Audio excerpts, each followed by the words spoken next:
Hola, my name is Mudinda Mbebana. Welcome to the Chosen Generation. Have you ever been shocked by the words that have escaped your mouth, or even the things that you have done? How do we handle the red-hot emotion of anger before we say or do or think something that we'll later regret? Well, to answer this question, I'm joined by a few guests who are going to help us actually get to the bottom of the issue. First, I'm joined by Khomotso Mutaung from FAMSA. She's going to give us her perspective as a social worker. We also have in our midst relationship expert, Brother Mncedisi Nkoma. We are also joined by Dr. Trunel Helberg. Now it's time to go into the conversation.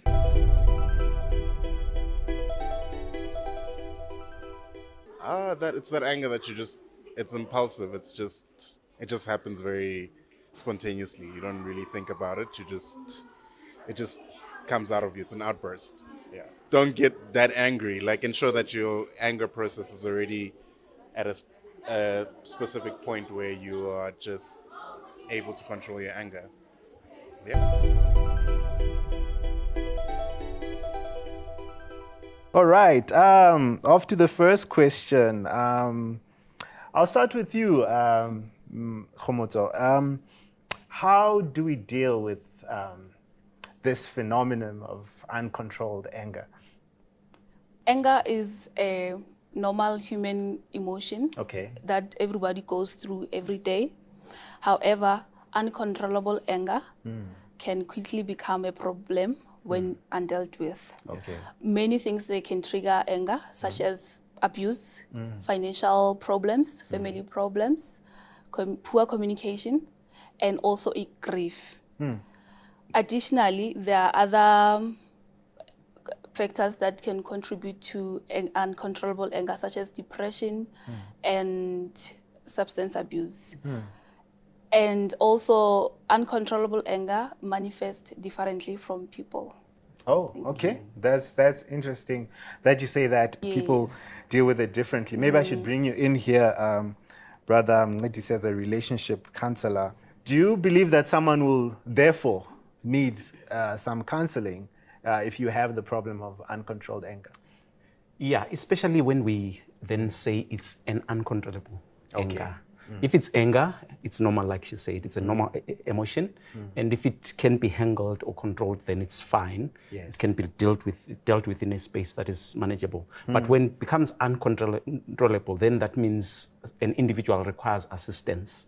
And when an individual requires assistance, that means they need to find somebody who can be able to identify that emotion and be able to actually deal with it and help the individual to synthesize that emotion in a better way as to channel it. Yes. You know, Dr. Trunel, Mncedisi speaks about assistance, and maybe I should ask, how then can you support someone who has the problem of uncontrollable anger? What can we do? Okay, so I would like to divide it into two categories. And that is basically understanding the anger, but then also communication. So linked to what Khomotso has said, that you need to understand that anger is basically a response to a deeper thing, an unhealed trauma. You know, it can be a feeling of I'm not good enough. Maybe that person got hurt and it's a wounded self-esteem. And then anger comes out as a protection mechanism. Triggering that fight or flight or even freeze. Okay, so that will already help you to actually support and understand the person. Then the next thing is also communication. So when it gets to communication, you need to act with a high degree of emotional intelligence and with tact. You need to keep your own emotions at bay, okay? And remember, it's not about you. Then if the person is open for a conversation, then you can always say, listen, I'm here to support you. I want to understand what you're going through. You know, I want you to feel safe. You know, what is it? Do I do something that triggers it? So really become curious, and a listener, an active listener, who's not judgmental. I think that's very important, that the person really feels supported. And then lastly, you need to set boundaries. The person needs to understand that even though you are understanding, there is a deadline. At some point, we need to say, listen, I can't tolerate this anymore. I can't live with the anger anymore. And they need to seek help or make a decision what they're going to do. Maybe, Khomotso, I can bring you in here. Dr. Tronell speaks about setting boundaries. Now, how do you set those boundaries when there's almost like a hierarchy of power? Let's say it's a mom or someone who is important to you or someone who is older than you. How then can you broach the conversation about, look, your anger is a bit toxic and yeah, it's a bit, how do you do that? First and foremost, it's very important that we build a relationship whereby we are able to communicate as a family, whereby there's a conducive environment for everyone to express. Given a case where maybe there is no conducive environment for everyone to communicate, you can also maybe look into the family. Who is the person that maybe you can see to say, you see, I see that mom is doing 1, 2, 2, 1 and 2, and I'm not happy about it. So that way it gives you a platform for you to communicate your feelings and for the mother also to understand that here are the boundaries for my children. As a mother, we are overprotective as mothers, but these are the boundaries that my child needs to abide by. Yes. Okay. Ladies, I want to bring you in here. Khomotso is talking about that conducive environment, and I think it's critical. Who is responsible for creating that conducive environment within a family setup? In a family setup, because we now speak of hierarchies, usually we would expect that from the person on the highest level to actually create an environment that is conducive for everyone. But I think it's also a situation that every individual has a right to bring that conducive environment into the whole setup. So we would expect the parents to actually create a conducive environment for these kids to be able to actually access them and talk to them. Whereas also the kids have another responsibility to be able to actually voice themselves out so that they can be known and understood in the whole system. Yeah, it sounds great theoretically, but how do you do that? For example, I understand if the authority is with the parents, that's easy for them to do it. But if my parents are not able to or not interested, or that they see it as disrespectful for me to, how then would I do something like that? Let me bring the African traditional system, where we've got the aunties and the uncles. Where you feel like the father is too distant from you, you can always go to the uncle and explain yourself to the uncle and explain the feeling and the emotion and the problems that you have as a challenge against the father. Then he can then help you to access the father, which actually helps a lot of conflict resolution and also in the situation where an individual is afraid and they get bottled up. Whereas there are other venues that we now use, like these social workers, where you feel maybe a situation is too tight now, I can then try and find a social worker who can actually come into the system and bring a fresher viewpoint and a professional eye to the whole system to help the conflict and abate the anger. Well, to avoid the anger of my producer, let's go to a break quickly. The hashtag is TCG on SID. Please share your views with us. Let us know what you think about this subject. Don't go away. We'll be right back.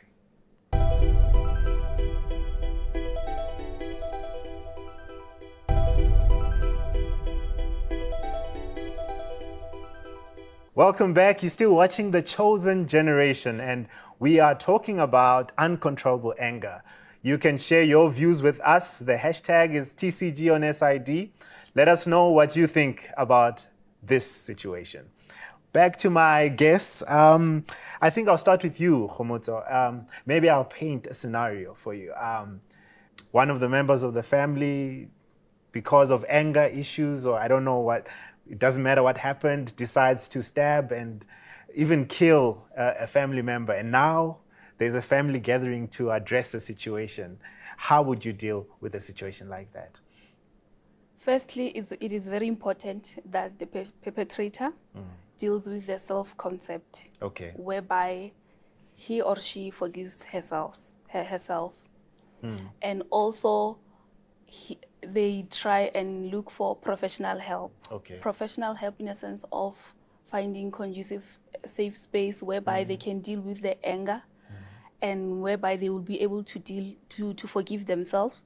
Safe space such as Family Life Center, our organization, whereby we provide those safe spaces. And secondly, it is very important for the perpetrator to know that people, they do make mistakes. However, it is our responsibility to take action and to accept our mistakes. So by so saying, it is wise for the perpetrator to also ask for forgiveness from the family, bearing in mind that there might be a rejection from the family. And also, the family has to also get professional help whereby they can deal with the situation and explore what led the perpetrator to commit such act. And also, we can, as Africans, I would say we can also go back to the mediation part, whereby in a family you've got a head. You can also start by dealing with it from a nuclear family, whereby the head of the family will represent you as the perpetrator to the larger family so that you can be able to resolve the issue. But you must bear in mind that the family can reject you. They can accept your forgiveness. That one is very important. So also, even if the family doesn't accept your forgiveness, you must also do it for yourself as a person. Yes, thank you. That's very interesting. I want to bring you in here, Brother Mncedisi. The impact or the results of uncontrollable anger are so severe and shocking, even to the family system. And I guess what we need to explore is what I do when I have done this and they're not accepting my apology. And I really need my family, and I have done something in a spree of uncontrollable anger. How can I reach their hearts so that they can welcome me back into their space? It's quite a difficult space because here we're talking about an individual who's actually committed a crime. So there's the legal element that comes into the whole space, which has got its own system separate from what we are talking about here. But on the other social space, we're looking at a family that is grieving. And they are now engaged in the process of trying to deal with this emotion of loss. And here it's a double-edged thing because they've lost an individual, their loved one, as much as they will be losing you whilst you are being taken away into the legal route. So approaching them actually requires self-introspection, where you look into yourself, you understand the heinous crime that you've committed from the legal perspective as much as in the social space where it's a family member that we're dealing with, somebody that you should have attended or talked to them with love or approached with love, but you have dealt a blow to them. So forgive yourself. After forgiving yourself, understand the process that you are going to go through and accept that. Then from that viewpoint, try and seek professional help. Try and also seek spiritual help. Because usually some of the acts that we get involved in have got a spiritual effect, or they come from a spiritual space. So you need to try and explore that so that you get to get help in that space. So I hear you saying you need to be patient. You need to be patient. Yeah. And that resonates with me. I think, Dr. Chunel, I'd like us to maybe take this conversation. We have looked at when something really bad happens, but oftentimes when sports, your team loses, or they don't make it in the final, and or you fail an exam, there's often that anger where people at home must now feel that your team has lost or something has not gone well. How do we deal with that? How can you help someone to deal with a situation like that, which is something we experience on a day-to-day basis? Yeah, sure. So I think what's very important is to remind the person that this outcome, that the fact that they failed the test or they lost the match, isn't a reflection on who they are as a person. Because one tends to take it personally. There's something wrong with me. Maybe you did make some mistakes, but we all make mistakes. Okay. And then it's important to curb the stress there. Okay. Because when we're stressed, our brains can't think straight. So, remind them that despite the outcome, they always have a choice. We always have a choice, no matter what it is. And we can either reflect on it and say, well, it happened, what do I take from it? How can I learn? How can I improve? How can I use this to bounce back and move forward?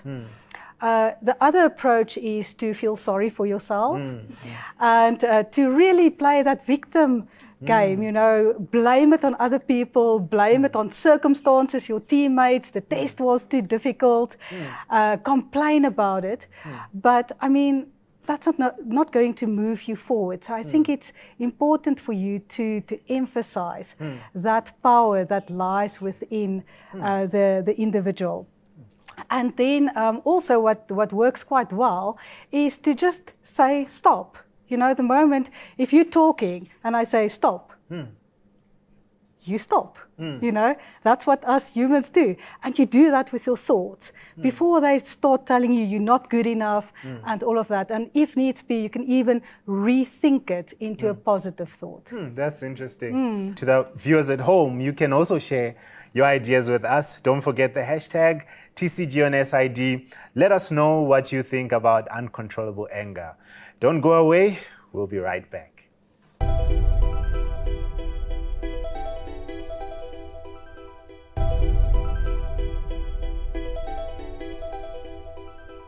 Welcome back to The Chosen Generation. We are still talking about uncontrollable anger.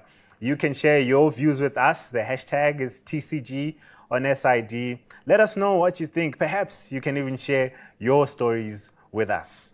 Back to the team.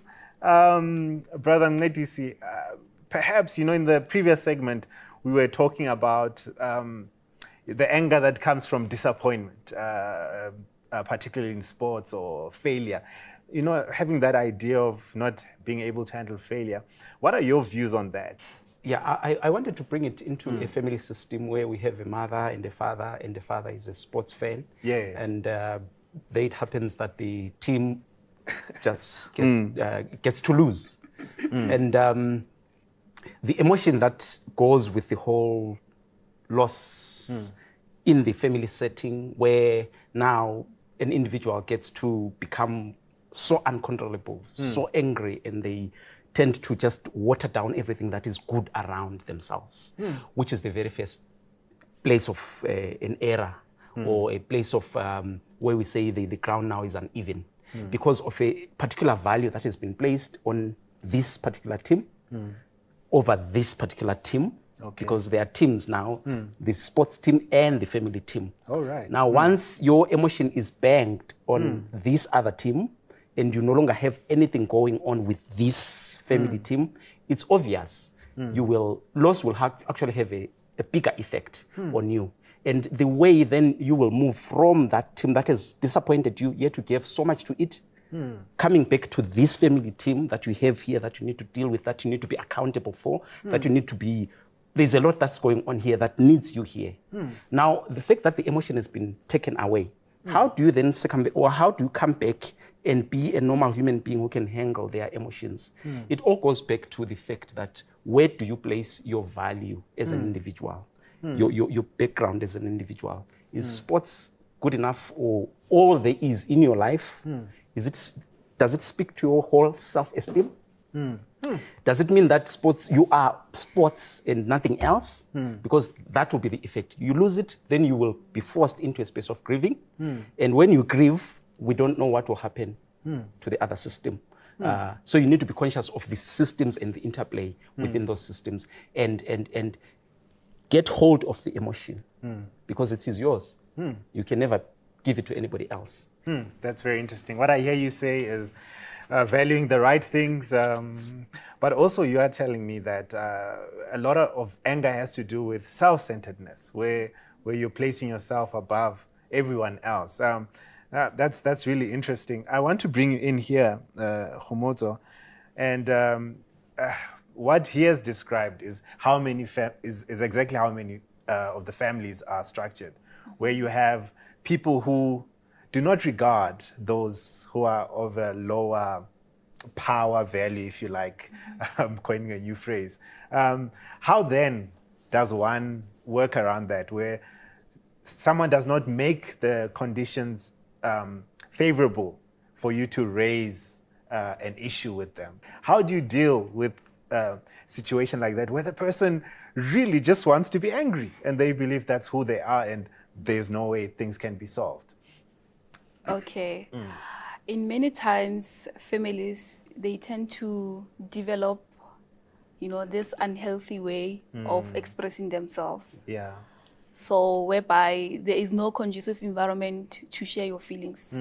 So it is very important to know that, to be aware of that. So in many times, these families, they tend to focus on the events and content, neglecting the feelings. So you as an individual, it's very important for you to know that you are not responsible for the other person's action, response, and behavior.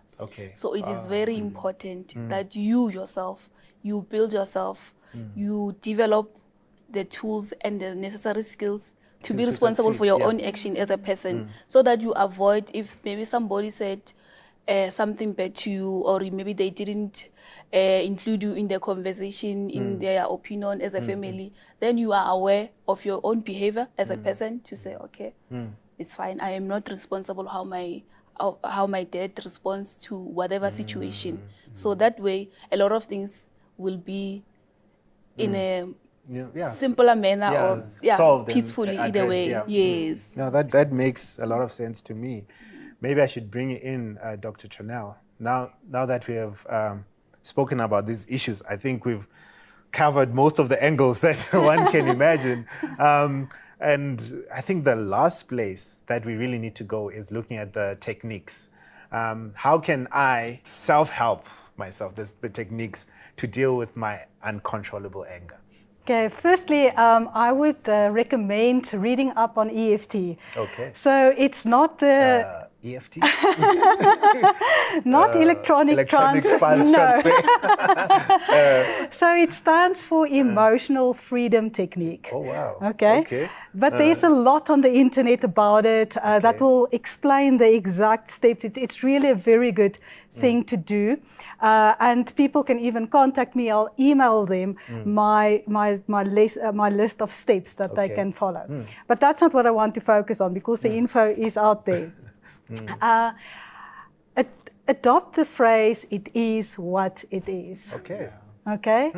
You can't change it, and our brains are wired in such a way that you replay past scenarios and you think you can still change them, okay? But we can't, okay? So it's a very, very powerful mantra to say, it is what it is. You're stuck in traffic. So what? It is what it is, okay? You can't wish the cause away, okay? So that is that's something that you can do.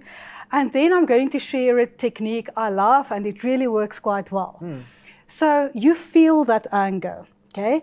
Then what you do is you just close your eyes and then feel it in your body. It's maybe, most likely it's in your chest, and you imagine there's this ring, say 10 meters away from you, and that represents that anger. And now what you do is you imagine, you start running towards it, and then you try and jump through that ring. Now, chances are that you're going to get there and then you freeze. You just can't go through. Then just go back. Take another run, okay? So maybe after the third time, you're going to find yourself that you jump through. And in that moment that you jump through, you're going to have that feeling like when you're dreaming and you feel like you're falling off a building, that's exactly how you're going to feel. But then after that, peace settles in. And you can even use this for other emotions as well. But I think what I want to stress here is that these are techniques, in most cases, that will just help you get back in control and contain the situation. It won't necessarily help you to conquer it. And therefore, I recommend that people seek professional help. Well, that's very interesting. We have actually reached the end of the show.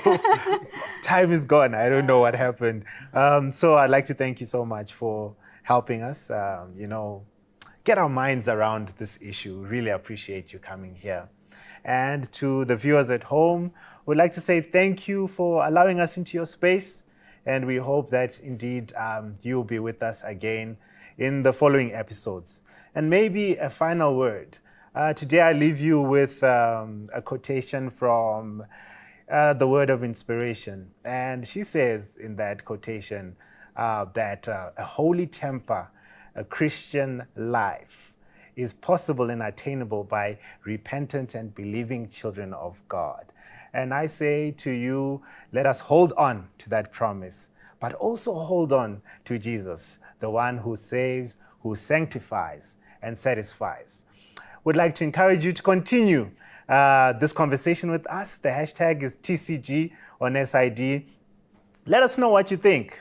Share your stories with us. We really love hearing from you. And don't forget to subscribe to our YouTube channel. It's called the SID Media on YouTube. Let us know if you are not able to access it or whatever. And I guess that's it from the team and everyone. We'll see you again next time. Goodbye.